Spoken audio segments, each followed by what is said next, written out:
বাংলাদেশ দালাল মুক্ত করাটা সবচেয়ে আমার মনে হয় ভালো এই জিনিসের ক্ষেত্রে। এখানে কয়জন ছিল এখানে আপনাদের যাওয়া? এখানে প্রায় আমরা যতটুকু জানতে পারছি যে 10-12 জন ছিল। কোন দিক দিয়ে ঢোকার চেষ্টা করছিল?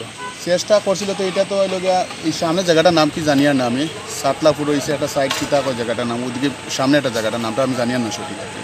গত রবিবারে একটা দুর্ঘটনা ঘটায় ওই লাশটা নিতে আসছি, এখন এই লাশ লিয়া যাই আর আমি হচ্ছে আমার পাশের বাড়ির বোনই, ছোটো বোন সম্পর্কে। আমি বেশি কিছু বলতে চাই না, বাট এটাই বলবো যতটুকু শুনতে পেরেছি যে ঘটনাটা হয়েছে, আসলে এই ঘটনাটা এই যে দালাল, মেন বিষয়টা হচ্ছে দালাল চক্র। এই দালাল চক্রের কারণেই ছোটো বোনটি ওকালে ওর জীবনটা হারালো।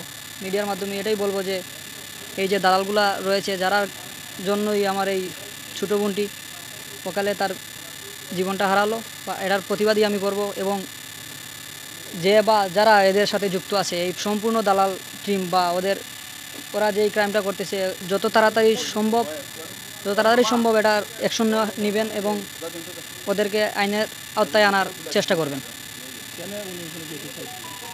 উনি যাইতে চাইছিলেন, ওনার আত্মীয় ওখানে হয়তো ছিল, বা এটা ঠিকভাবে আমি জানতে পারি না যে ওরা না কেন এখানে যাইতে চাচ্ছিলেন, এটা আমি পুরোভাবে জানতে পারিনি। সরকার কাছে এটাই আমরা আবদার করবো যে বাংলাদেশ দালাল মুক্ত করার লাগে, কারণ এই সাইডে দিয়ে আমরা খবর পাইছি যে অনেক দালাল আছে, কিন্তু আমরা ওই যে বিজিবির কাছে যারা আসেন ওই লোক আমরা জুরির প্রতিনিধি যারা আসেন তার কাছে আমরা ওই যে যারার মাধ্যমে হইল গিয়া এই জিনিসটা হইল গিয়া তারা পাস হওয়ার চিন্তাধারা করছিল, তো আমরা তারা নাম ঠিকানা সব কিছু আমরা দিছি।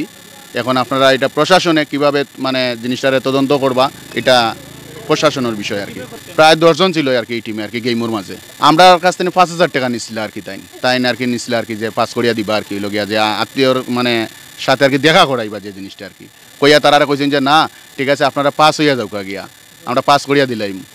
সন্দেহমান 6 সময় ইন্ডিয়ান পুলিশ আমাদের কাছে লাশ হস্তান্তর করেন, তখন বিএসএফ এবং বিজিবি উদ্বোধন কর্তৃপক্ষ সেখানে উপস্থিত ছিলেন। পরবর্তীতে আমরা লাশ বুঝিয়ে পাওয়ার পর প্রয়োজনীয় ব্যবস্থা গ্রহণ শেষে, প্রাথমিক গ্রহণ শেষে লাশ তার পরিবার নিকট আমরা বুঝিয়ে দিলাম।